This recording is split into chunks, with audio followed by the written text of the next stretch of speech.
টি-20 বিশ্বকাপ 2024-এ ইংল্যান্ড দল ওমানকে হারিয়ে সবথেকে বড় রেকর্ড নিজের নামে করে নিল। ইংল্যান্ড দল 2022-এ চ্যাম্পিয়ন হয়েছিল সেই পাকিস্তানকে হারিয়ে, আর সেই চ্যাম্পিয়ন দল 2024-এ মনে হচ্ছিল কি তারা কোয়ালিফাই করতে পারবে না, সুপার 8 থেকে বিদায় নিয়ে নিবে। কিন্তু ওমানের সঙ্গে আজকে যেভাবে ম্যাচ জিতেছে এবং রেকর্ডটা সে করেছে, তারা সুপার 8-এর জন্য ফেভারিট হয়ে গেছেন এবং একটা পা তারা সুপার 8-এ রেখে দিয়েছেন। কেননা প্রথম ম্যাচ ইংল্যান্ড সেই স্কটল্যান্ডের সঙ্গে খেলেছিল, আর সেই ম্যাচটাতে বৃষ্টির হয়ে গেছিল, আর তাদের ভাগ্যটা প্রচন্ড খারাপ ছিল। কেননা তারা সেই ম্যাচটা জিততে পারতো, কিন্তু বৃষ্টির জন্য খেলা হয়নি, আর সেই ম্যাচটা ড্র হয়ে গেছিল এবং এক এক পয়েন্ট ভাগ হয়ে গেছিল সেই ম্যাচে। আর তারা দ্বিতীয় ম্যাচ খেলেছিল সেই অস্ট্রেলিয়ার সঙ্গে, আর অস্ট্রেলিয়ার সঙ্গে তারা ম্যাচটা হেরে গিয়েছিল। দিয়ে তারা অনেক চাপে পড়ে গিয়েছিল, কেননা একটা গ্রুপে সেই 4টা করে ম্যাচ খেলবে এক একটা টিম, আর দুটো ম্যাচ তারা মাত্র 1 পয়েন্ট নিতে পেরেছিল। আর তাদের মধ্যে প্রচন্ড চাপ ছিল কি তারা মনে হয় সুপার 8-এ কোয়ালিফাই করতে পারবে না। কিন্তু আজকে যেভাবে ওমানকে হারিয়েছে ইংল্যান্ড দল, আবারও সেই ফেভারিট হয়ে গেছেন সুপার 8-এ কোয়ালিফাই করার জন্য। কেননা ইংল্যান্ড দল টসে জিতে বোলিং করার সিদ্ধান্ত নিয়েছিল, আর ওমানকে ব্যাটিং করতে দিয়েছিল সেই ইংল্যান্ড দল, আর ওমানকে 50 রানে অল আউট করে দিয়েছে। দারুণ আউটস্ট্যান্ডিং বোলিং পারফরমেন্স করেছে আজকে ইংল্যান্ডের বোলাররা। আদিল রাশিদ 4 উইকেট নিয়েছেন, জোফরা আর্চার 3 উইকেট নিয়েছেন, আর 3 উইকেট নিয়েছেন সেই মার্ক উড। দারুণ বোলিং পারফরমেন্স করে সেই 50 রানে অল আউট করে দিয়েছিল সেই ওমানকে, আর সেই রানটা 3 ওভার 1 বলে চেস করে নিয়েছে। আর এটাই হচ্ছে সব থেকে বড় রেকর্ড করেছে সেই ইংল্যান্ড দল।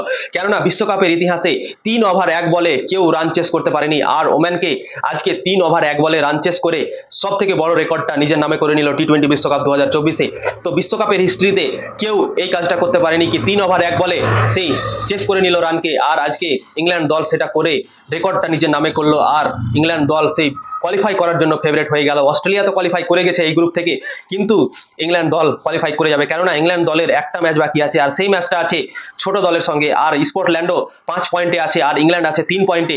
আর ইংল্যান্ডের রান রেট ভালো হয়ে গেছে সেই স্কটল্যান্ডের থেকে, কেননা আজকে 50 রানে অল আউট করে দিয়েছে এবং 3 ওভার 1 বলে ম্যাচ জিতেছে। তো অনেক সুন্দর রান রেট করে নিয়েছে সেই ইংল্যান্ড দল, স্কটল্যান্ডের থেকেও আগে চলে গিয়েছে রান রেটে। কিন্তু পয়েন্টস টেবিলে ইংল্যান্ড দল 3 নম্বরে আছে, আর স্কটল্যান্ড আছে 5 পয়েন্ট নিয়ে 2 নম্বরে, আর 3 নম্বরে আছে সেই ইংল্যান্ড 3 পয়েন্ট নিয়ে।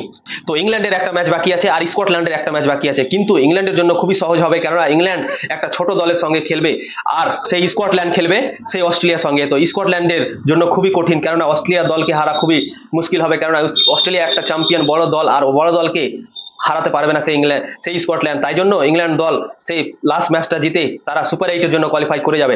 তো আমি তো এটাই ভাবছিলাম কি সুপার 8-এ তারা মনে হয় কোয়ালিফাই করতে পারবে না, কেননা তাদের উপরে অনেক চাপ হয়ে গেছিল। আর তারা আজকে যেভাবে ম্যাচটাকে হারিয়েছে ওমানকে, তারা সুপার 8-এর জন্য ফেভারিট হয়ে গেছেন। আর আজকে আমার মনে হয় 90% তারা সুপার 8-এ কোয়ালিফাই করে যাবে, কেননা তারা দারুণ ক্রিকেট খেলেছে আজকে, আর রান রেটও ভালো করে নিয়েছে, আর একটা ম্যাচ জিতেই তারা কোয়ালিফাই করে যাবে। আর স্কটল্যান্ডের জন্য খুবই কঠিন, কেননা অস্ট্রেলিয়াকে হারানো খুবই কঠিন। ভারতের মতো দল অস্ট্রেলিয়াকে হারাতে পারে না, আর ইংল্যান্ড তো সেই স্কটল্যান্ড তো একটা ছোট দল, সেই স্কটল্যান্ড অস্ট্রেলিয়াকে কি করে হারাবে।